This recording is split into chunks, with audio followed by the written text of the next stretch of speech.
ഇന്ദ്രൻസ് നായകനായ ചിന്ന ചിന്ന ആസൈ എന്ന ചിത്രത്തിന്റെ 8 ദിവസത്തെ world wide box office collection report ഇപ്പോൾ പുറത്തു വന്നിരിക്കുകയാണ്. ചിത്രം 8 ദിവസം കൊണ്ട് വേൾഡ് വൈഡ് 1,56,00,000 രൂപയാണ് നേടിയത്. കേരളത്തിൽ നിന്നും 1,22,00,000 രൂപയും കർണാടകത്തിൽ നിന്നും 11,50,000 രൂപയും തമിഴ്നാട്ടിൽ നിന്നും 8,50,000 രൂപയും ഓവർസീസിൽ നിന്നും 14,00,000 രൂപയുമാണ് ചിത്രം 8 ദിവസം കൊണ്ട് വേൾഡ് വൈഡ് നേടിയത്. ചിത്രത്തിന് ഒരു ബിലോ ആവറേജ് ആയിട്ടുള്ള കളക്ഷനാണ് എല്ലാ മേഖലയിൽ നിന്നും ലഭിച്ചുകൊണ്ടിരിക്കുന്നത്. കേരളം ഒഴികെ ബാക്കി എല്ലാ സ്ഥലങ്ങളിലും ചിത്രം 7 ദിവസം കൊണ്ട് തന്നെ വാഷ് ഔട്ട് ആയിരിക്കുകയാണ്. ആദ്യ ദിനം മുതൽ 8ാം ദിനം വരെയുള്ള ചിത്രത്തിന്റെ വേൾഡ് വൈഡ് കളക്ഷൻ എടുക്കുകയാണെങ്കിൽ ആദ്യ ദിനം ചിത്രം വേൾഡ് വൈഡ് 23 ലക്ഷം രൂപയാണ് കളക്ട് ചെയ്തത്. രണ്ടാം ദിനം 28,30,000 രൂപയാണ് കളക്ട് ചെയ്തത്.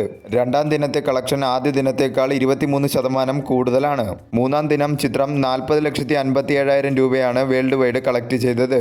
ഇത് ആദ്യ ദിനത്തെയും രണ്ടാം ദിനത്തേക്കാൾ 43% കൂടുതലാണ് കാണിക്കുന്നത്. നാലാം ദിനം ചിത്രം 14 ലക്ഷം രൂപയും അഞ്ചാം ദിനം ചിത്രം 11 ലക്ഷം രൂപയും ആറാം ദിനം 11 ലക്ഷം രൂപയും ഏഴാം ദിനം 14 ലക്ഷം രൂപയും എട്ടാം ദിനം 13,60,000 രൂപയുമാണ് ചിത്രം 8 ദിവസം കൊണ്ട് വേൾഡ് വൈഡ് കളക്ട് ചെയ്തത്. ഒരു മിക്സറായുള്ള റെസ്പോൺസാണ് ചിത്രത്തിന് നേടിയെടുക്കാൻ സാധിച്ചത്. ഇന്ദ്രൻസ് നായകനായി ഈ വർഷം തന്നെ ഇറങ്ങിയ ആശാൻ എന്ന ചിത്രവും ഇതുപോലെ തന്നെ ബിലോ ആവറേജ് കളക്ഷനുമായാണ് ബോക്സ് ഓഫീസിൽ മുന്നോട്ട് പോയത്.